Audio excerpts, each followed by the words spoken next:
അവിടെ ഒരു ഉമ്മ തരാൻ.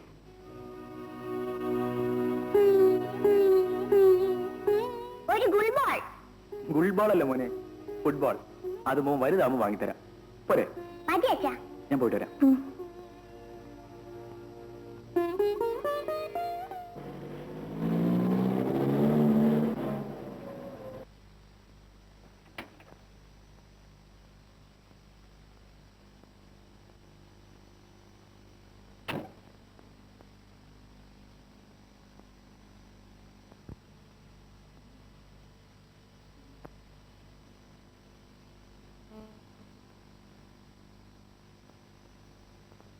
എന്നെ മനസ്സിലായോ? ഇല്ല, ക്ഷമിക്കണം.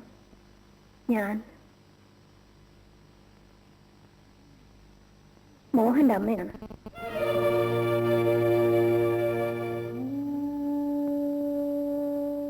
ഇതിനു മുൻപ് ഞാൻ കണ്ടിട്ടില്ല. കാണേണ്ട ഒരു കാര്യമൊക്കെ അടുത്തു വന്നതാണ്. അന്നത് നടന്നില്ല. പോട്ടെ. ഇപ്പൊ ഞാനിങ്ങോട്ട് വന്നത്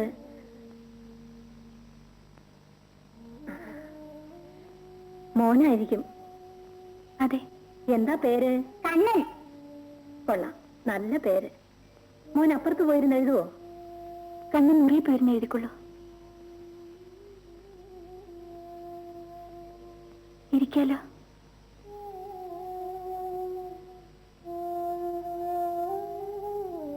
മോഹൻ പതിവായി ഇവിടെ വരാറുണ്ടെന്ന് കേട്ടു. ശരിയാണോ? അതെ. ആളുകൾ പലതും പറയുന്നുണ്ട്. ഞാനും അറിയുന്നുണ്ട്. പറയുന്നവർ പറയട്ടെ. അതങ്ങനെ തള്ളിക്കളഞ്ഞുകൂടെ കുട്ടി.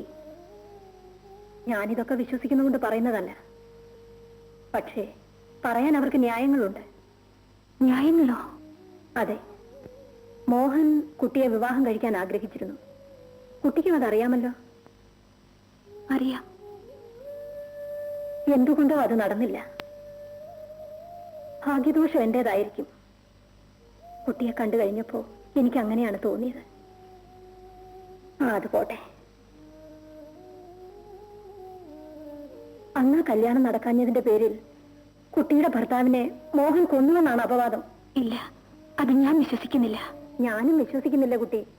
പക്ഷേ കേസ് നിലവിലുണ്ട്. കൊന്നതാരാണെന്ന് ഇതുവരെ തെളിഞ്ഞിട്ടുമില്ല. ഈ ചുറ്റുപാടിൽ മോഹൻ ഇവിടെ വരാൻ തുടങ്ങിയാൽ ആളുകൾ പറയുന്നത് സത്യമാണെന്നല്ലേ വരൂ. അത് കേസിനെ ബാധിക്കില്ലേ? കുട്ടിക്ക് എന്ത് തോന്നുന്നു? ഞാൻ എന്ത് ചെയ്യണമെന്ന് പറയൂ. അവൻ ഇനി ഇവിടെ വരുമ്പോ ആട്ടി ഇറക്കണം. അയ്യോ, അങ്ങനെ പറയരുത്. എന്നെ സഹോദരിയായിട്ടാണ് കരുതുന്നത്. അവൻ കുട്ടിയെ സഹോദരിയായിട്ട് കരുതുന്നു. കുട്ടിക്ക് അങ്ങോട്ടോ? മോഹനേട്ടൻ എന്റെ സഹോദരനാണ്. അങ്ങനെയാണെങ്കിൽ സഹോദരന്റെ പ്രാണൻ രക്ഷിക്കാനുള്ള ചുമതല സഹോദരിക്കുണ്ട്. ഇവിടെ വരുന്നത് കൊണ്ടുള്ള ആപത്ത് അവനാണ്. കുട്ടി അവനെ രക്ഷിക്കണം. മേലാൽ ഇവിടെ വരരുതെന്ന് പറയണം. പറയില്ലേ?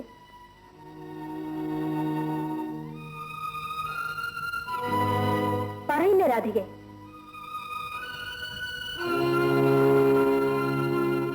പറയാം. മതി, വരട്ടെ.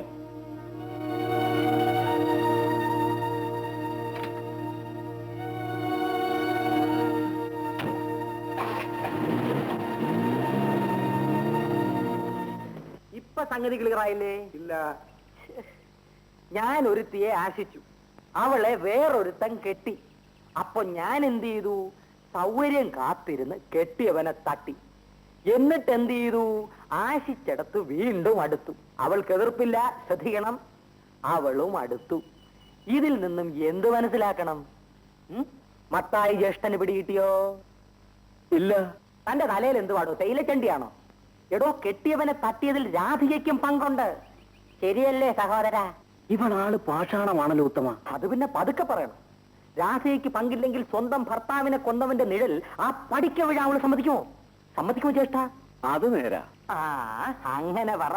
കേസ് ഇനി ഒരു പുതിയ വഴിത്തിരിവിലേക്ക് തിരിയാൻ പോവുക. ഇനി എന്തൊക്കെ നടക്കുമെന്ന് കണ്ടോ? മേരിക്കുട്ടിയെ, പുട്ടില്ലേ?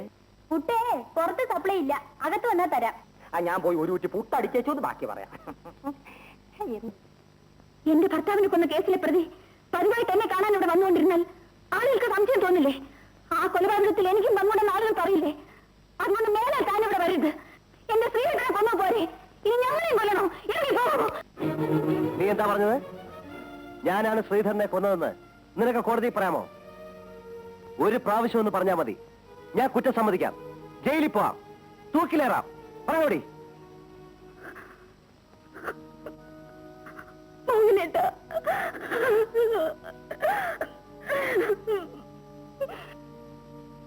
എന്താ സംഭവിച്ചെന്ന് പറയൂ.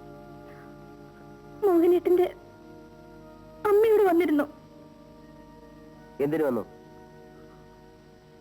മോഹിനേട്ടൻ ഇവിടെ വന്നുകൊണ്ടിരുന്ന ആളുകൾ അപവാദം പറയും. അത് കേസിന് ദോഷമായിട്ട് വരും. മോഹിനേട്ടനെ ശിക്ഷിക്കും. അതുകൊണ്ട് അപ്പൊ ഞാനിവിടെ വരാതിരിക്കാൻ നീ ഒരു തന്ത്രം പ്രയോഗിച്ചാണല്ലേ? അതിന് നീ എന്നെ എത്ര തവണ താനെന്ന് വിളിച്ചു?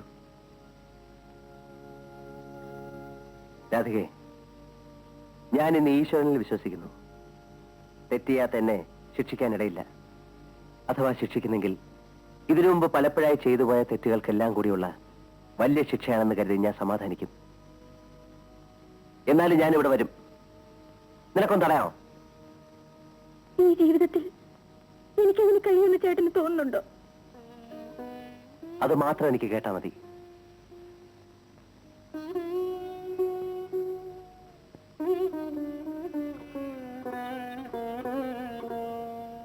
ഞാൻ അവിടെ ചെന്നിരുന്നെന്ന് രാധിക നിന്നോട് പറഞ്ഞു. ഇല്ലെങ്കിൽ ഞാൻ അറിയോ അമ്മ എന്തിനാ അവിടെ പോയത്? അതിരിക്കട്ടെ, നീ എന്തിനാ അവിടെ പോകുന്നത്? ഞാൻ പോകുന്നത്... പറയടാ, നീ അവിടെ പോകുന്നത് കൊണ്ട് ആളുകൾ എന്തൊക്കെ അപവാദങ്ങൾ പറയുന്നെന്ന് നീ അറിയുന്നുണ്ടോ? എല്ലാം ഞാൻ അറിയുന്നുണ്ടമ്മേ. പോകുന്നത് എന്തിനാണെന്നാ ഞാൻ ചോദിക്കുന്നത്. രാധികയെ എനിക്കിഷ്ടമാണ്, അത് തന്നെ കാര്യം. നിനക്ക് അത്രയേറെ ഇഷ്ടമാണെങ്കിൽ അവളെ അങ്ങ് വിവാഹം കഴിക്കടാ. എന്താ, ഒരിക്കൽ ആലോചിച്ചതല്ലേ? ഇപ്പൊ ഭർത്താവ് മരിച്ചു നിൽക്കുക. ആളുകളെ കൊണ്ട് ഇങ്ങനെ അപവാദം പറയിപ്പിക്കുന്നതിനേക്കാൾ അതാണോ നല്ലത്? അമ്മാവാ, അമ്മാവാ. എന്താ മോഹൻ? എന്റെ അച്ഛൻ, അതായത് അമ്മയുടെ ഭർത്താവ് മരിച്ചുപോയി. അമ്മയുടെ ഏക സഹോദരനായ അമ്മാവൻ ജീവിച്ചിരിക്കുന്നു. അമ്മയ്ക്ക് അമ്മാവനെ വിവാഹം ചെയ്യാൻ കഴിയോ? എന്താ, വിഷമം തോന്നിയോ? അമ്മാവനും അമ്മയും തമ്മിലുള്ള ബന്ധം തന്നെയാണമ്മേ ഞാനും രാധികയും തമ്മിൽ ഇപ്പോഴുള്ളത്. അവൾ എന്റെ സഹോദരിയാണ്. എന്നെ ഒരു തെമ്മാടിയായിട്ട് മാത്രമേ നിങ്ങൾക്ക് കാണാൻ കഴിഞ്ഞിട്ടുള്ളൂ. ഞാനൊരു കൊലപാതകയാണെന്ന് എന്നെ പ്രസവിച്ച എന്റെ അമ്മ പോലും ഇന്നും വിശ്വസിക്കുന്നു.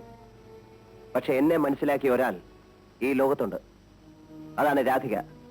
അവളെ കാണാൻ ഞാൻ പോവും. ആരെന്ത് പറഞ്ഞാലും ഞാൻ പോവും.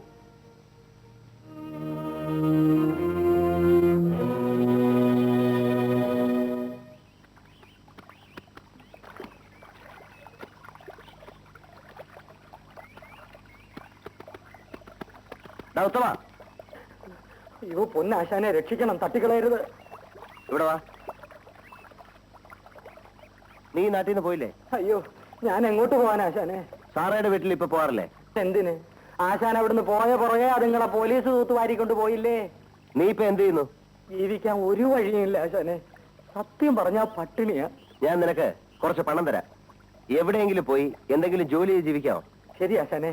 എങ്കിൽ നീ വീട്ടിലേക്ക് വന്നേക്ക്. ഒന്ന് നിൽക്കണേ ആശാനെ, ദൈവം അനുഗ്രഹിക്കും. എന്റെ ഭഗവാനേ, നിന്തിരുവടി, ഞാൻ വീണ്ടും രക്ഷപ്പെട്ടു.